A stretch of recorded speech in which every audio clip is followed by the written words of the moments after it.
Variable হলো programming এর প্রথম ধাপ। সহজ ভাষায় বলতে গেলে ভেরিয়েবলকে আপনি বক্সের মতো করে চিন্তা করতে পারেন, এবং এই বক্সের ভিতরে আপনি যেমন অনেক কিছু রাখতে পারেন, অনেক মালামাল হতে পারে বা অনেক ধরনের জিনিসপত্র আর কি হতে পারে যেটা আপনি রাখতে পারেন। ঠিক একইভাবে আপনি ভেরিয়েবলের ভিতরে অনেক কিছু অনেকভাবে রাখতে পারেন।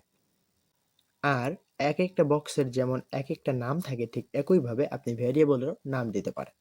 তবে ভেরিয়েবলের নাম দেওয়ার কিছু শর্ত আছে।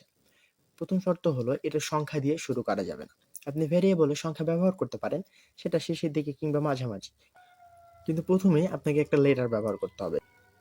সেখানে আপনি কোনোভাবেই সংখ্যা দিয়ে শুরু করতে পারবেন না। এবং দ্বিতীয় শর্ত হলো ভেরিয়েবলে আপনি কোনো ধরনের স্পেস দিতে পারবেন না। অর্থাৎ ভেরিয়েবলে যা লিখবেন পুরোটাই একটা ওয়ার্ড হতে হবে বা একটা ওয়ার্ডের মতো করে লিখতে পারবেন।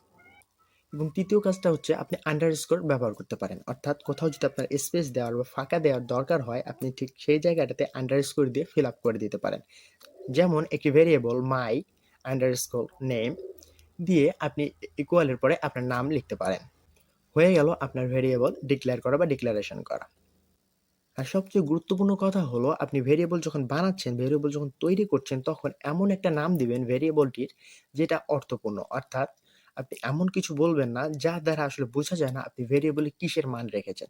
যেমন আপনি আপনার নিজের নাম রাখার জন্য শুধুমাত্র দিয়ে একটা ভেরিয়েবল বানিয়ে সেখানে আপনার নামটা রাখলে এটা বোঝা যাবে না যে এটা আসলে কার নাম। কিন্তু এই জায়গায় আপনি যদি মাই নেম দিয়ে ভেরিয়েবল বানিয়ে তারপরে আপনার নামটা রাখেন তাহলে এটা দেখতেও সুন্দর লাগে এবং যে দেখবে সেই বুঝতে পারবে যে এখানে আপনি আপনার নামটা রেখেছেন। তো আপনি যদি এই সিম্পল কয়েকটি জিনিস মাথায় রেখে ভেরিয়েবল বানান তাহলে আপনার ভেরিয়েবল ডিক্লারেশন হবে একদম পারফেক্ট আর এটা রানও করবে একদম পারফেক্ট ভাবে। আর দেখতেও লাগবে অনেক সুন্দর।